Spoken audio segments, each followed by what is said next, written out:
There's a ride I do with some friends a couple of times a year. It's about 60K with sort of 3,000 meters of elevation. Took this bike, the early prototype for this bike there, and it was just fantastic. I couldn't believe how much easier it made the ride, and still had just as much fun on the descents, keeping up with everyone on their big bikes.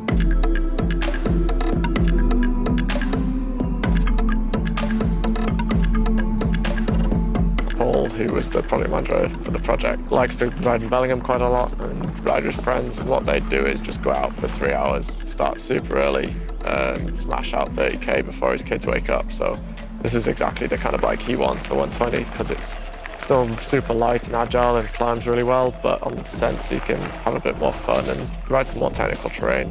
The Revolver platform is a race platform, but we could achieve what we wanted to out of the 120 version and not compromise on the cross-country race aspect of the Revolver. What you get out of the 120 is still this race bike, but it's a little bit more comfortable. It's got dropper posts, you know, you're in the saddle a long time during the day. You could do long stage races or just heading out on your own for a long, long ride.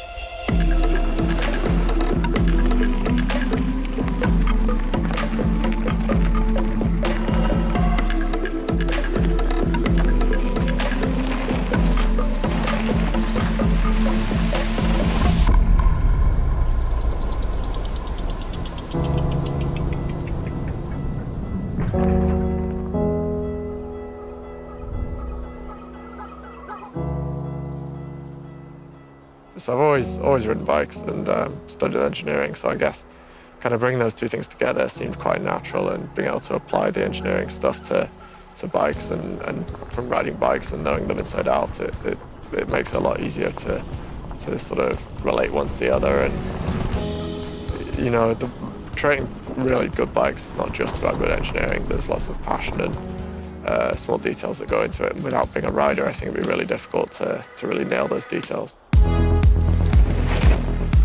Definitely not the fastest rider out there, but I've kind of learned over the last couple of years to be quite sensitive to the bike and sensitive to geometry and suspension side of things, and be able to kind of pinpoint what's good and what's bad and troubleshoot that sort of stuff. So I really enjoy doing that, and I think it's a big part of the job really, to be riding bikes and evaluating that side of things, to be able to create something that's really good.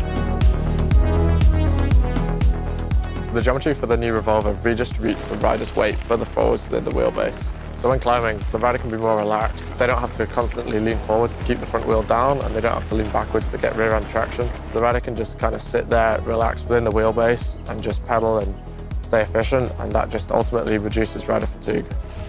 In technical terrain, the rider can stay forwards and attack the trail and not worry about getting caught or slowed down. So the Revolver is designed to have really fantastic grip while still being really efficient. The bike's really designed to move and give control in the rough. The rider who would go for the 120 is somebody that would be into the long stage races, not necessarily a full-time racer, but just wants that super lightweight, efficient bike that can handle pretty much any descent that you throw at it. For me, it's like every time I get on my 120, it's like I'm racing myself. It's always in my mind to be a race bike, even though it's got a longer travel. You're basically building off of a cross-country race platform into this 120 that is just that little bit more capable, but still has that efficient race aspect to it. So it's a very broad spectrum of person that'd be into it.